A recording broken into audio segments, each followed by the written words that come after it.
Dara atong tanaw na.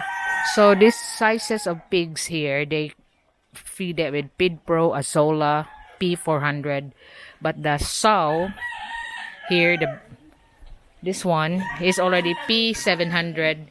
This one, the bigger ones, is P700, all on the brand of Pid Pro, and also mixed with their Azola. So like these 18 pigs here that you're looking at, they're fed 3 times a day, and calculation for their pigs like 9 kilos. So they're 18, half of their numbers is their feed, 9 kilos for feeding. So they are like, that's the ratio that they're working on, because that's the ratio that they have been told by the Department of Agriculture. And then they mix the feeds of 9 kilos with a little bit of 3 to 4 handfuls of azola per feed. So you can see like their pigs are quite not really fat, but because they're known here that their pigs are got more meat than fats. So this is their azola pit. And so you can see what they've done is, na din na yuta sa ilaw. They have, on the bottom of that one, they have soil and then mixed with cow dung. And then, cow dung, and then put water on and put the azola. So kada adlaw ka mo harvest aniga. So every day they feed the 40 pigs. They have 4. This the second one. Then the third. And the 4th. So you can see because they're located on the side of the hill, they just create their own like terracing. Pag-uwan ani. Oh, tong luna sa katri sa barko.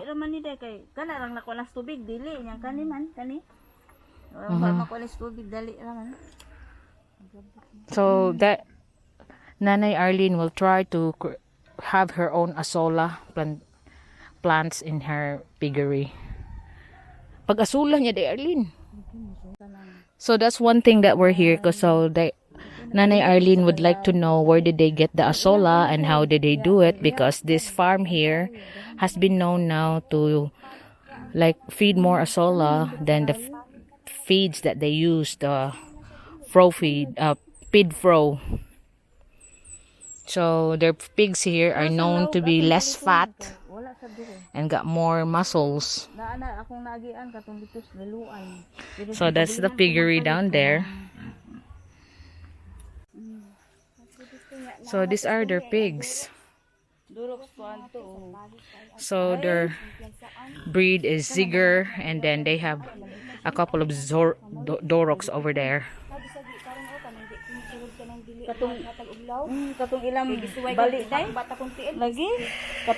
So they have this, they're talking about this Dorox pig. That's really nasty kind of breed.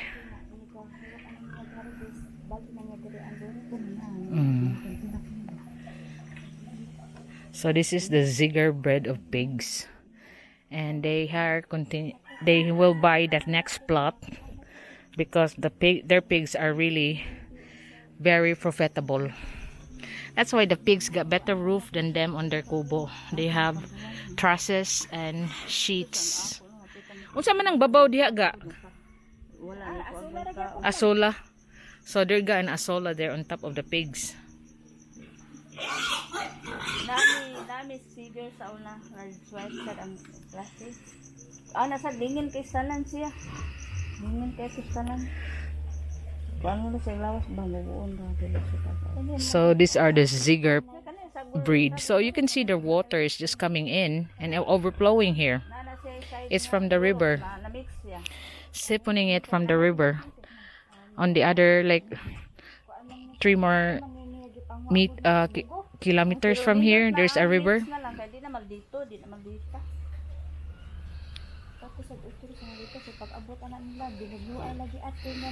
So they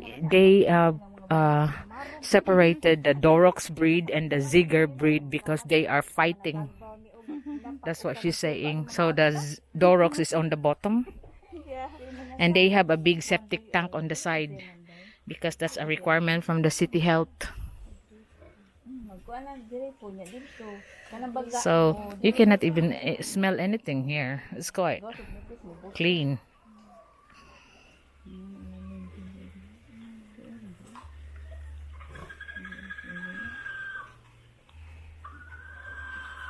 Nindot siya ingon ani kay ngano kuan And hangin.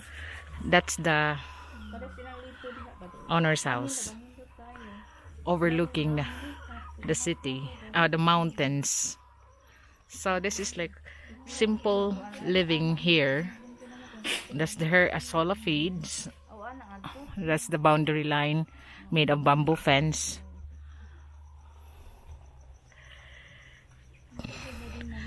So you can actually utilize your very steep land by just having your own initiative how to terrace it. Then they even manage to have pigs around here, just up and bottom.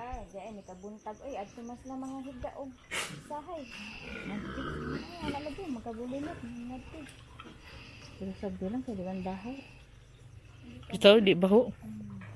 Because I could really tell you that it's not smelly here. That's one thing that I hate about being near to a piggery, because it smells, but in here it don't smell.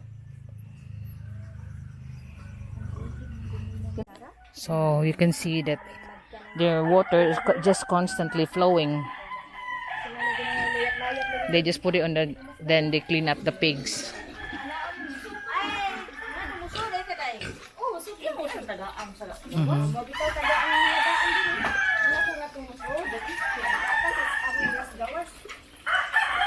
Asa ilang tubig aniga mo inom? Ang daras kilid, no? So this is where the water of the pigs come through on the side, that they can lick it on this side of the wall. I'll have a look. They usually have it there on the side where this lazy one is sleeping. It's just dripping on the side. Murag wa sila tubig ah.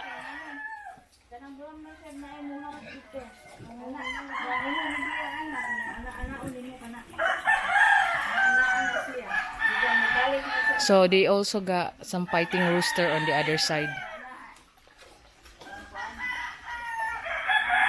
So that's how it is for like small farming here on the steep hill of Binaliw. So you can see it's sloping.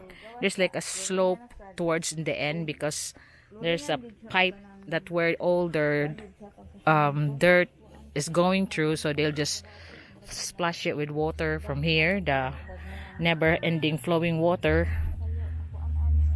So they will just splash it on the pigs, and then it will flow over to the end and go straight to the septic tank. It's connecting there because they're just doing it primitively before, just on bamboo caging, and now that the pigs have becoming popular, his pigs, that's why he was able to create this pen. So he's planning to create more and more sanitary pens like this, so he can breed, and he can breed more.